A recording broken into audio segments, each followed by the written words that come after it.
হিটলারের গোপন বাংকার, যা ফুহরার বাংকার নামে পরিচিত, দ্বিতীয় বিশ্বযুদ্ধের সময় অ্যাডলফ হিটলারের অন্যতম প্রধান আশ্রয়স্থল ছিল। এটি ছিল একটি ভূগর্ভস্থ বাংকার, যা জার্মানির রাজধানী বার্লিনে অবস্থিত।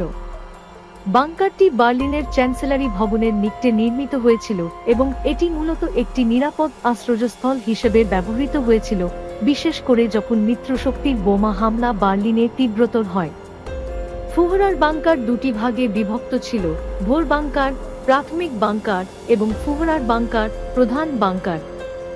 এটি মূলত 1936 সালে নির্মাণ শুরু হয় এবং 1944 সালে এর প্রসারিত কাজ শেষ হয়।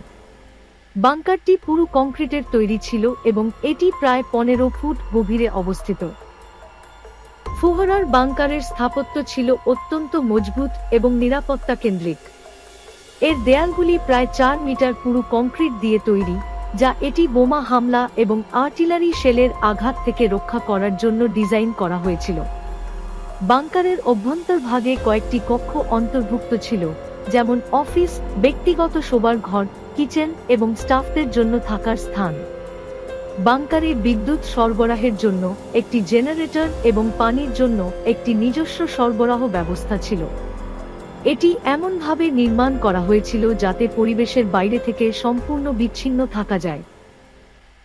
ফুহরার বাংকার নির্মাণের মূল উদ্দেশ্য ছিল দ্বিতীয় বিশ্বযুদ্ধ চলাকালীন সময়ে হিটলার এবং তার ঘনিষ্ঠ সহযোগীদের জন্য একটি সুরক্ষিত আশ্রয়স্থল তৈরি করা।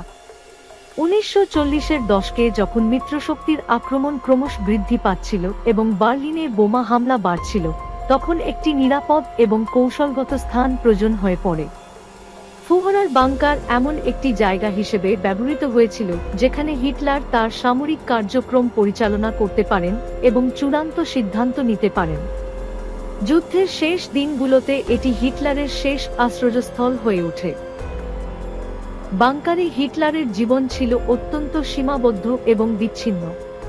তিনি তার বেশিরভাগ সময় তার কর্মক্ষেত্রে কাটাতেন এবং সামরিক সিদ্ধান্ত নেওয়ার জন্য শীর্ষ কর্মকর্তাদের সঙ্গে পরামর্শ করতেন। হিটলারের দৈনন্দিন জীবন ছিল উদ্বেগময় এবং তার শারীরিক ও মানসিক অবস্থা দিন দিন খারাপ হচ্ছিল। বাংকারে তিনি এবং তার সঙ্গী ইভা ব্রাউন একত্রে থাকতেন। যুদ্ধের শেষ পর্যায়ে বাংকারটি একটি মনস্তাত্ত্বিক চাপের জায়গায় পরিণত হয়, যেখানে তিনি তার আত্মহত্যার সিদ্ধান্ত নেন। ফুহরার বাংকার দ্বিতীয় বিশ্বযুদ্ধের চূড়ান্ত অধ্যায়ের সাক্ষী।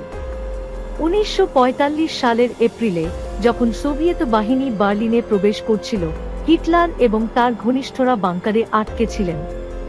30 এপ্রিল 1945-এ হিটলার এবং ইভা ব্রাউন তাদের বাংকারে আত্মহত্যা করেন। হিটলারের মৃত্যুর পর জার্মানির সামরিক নেতৃত্ব মিত্রশক্তির কাছে আত্মসমর্পণ করে, যা আনুষ্ঠানিকভাবে যুদ্ধের সমাপ্তি ঘোষণা করে। বর্তমানে ফুহরার বাংকারের মূল কাঠামোর বেশিরভাগ অংশ ধ্বংস হয়ে গেছে। দ্বিতীয় বিশ্বযুদ্ধের পর বার্লিন পুনর্গঠনের সময় বাংকারের ধ্বংসাবশেষ সরিয়ে ফেলা হয় এবং এলাকাটি বর্তমানে একটি আবাসিক অঞ্চলে পরিণত হয়েছে। সেখানে কোনো স্মৃতিস্তম্ভ বা জাদুঘর নেই, তবে একটি তথ্য বোর্ড বসানো হয়েছে যা এই স্থানটির ঐতিহাসিক গুরুত্ব নির্দেশ করে। ফুহরার বাংকারকে ঘিরে অনেক বিতর্ক রয়েছে, বিশেষ করে এটি স্মৃতিস্তম্ভ হিসেবে সংরক্ষণ করা উচিত কিনা। কিছু মানুষ মনে করেন এটি সংরক্ষণ করা উচিত যাতে ইতিহাসের শিক্ষণীয় দিকগুলি ভবিষ্যৎ প্রজন্মের জন্য উপলব্ধ থাকে। অন্যদিকে অনেকে মনে করেন এটি সংরক্ষণ করলে হিটলারের মতাদর্শ প্রচারের সুযোগ হতে পারে। ফুহরার বাংকার দ্বিতীয় বিশ্বযুদ্ধের শেষ অধ্যায়ের একটি গুরুত্বপূর্ণ সাক্ষী। এটি কেবল হিটলারের আত্মহত্যার স্থান নয়, বরং নাৎসি জার্মানির পতনের একটি প্রতীক।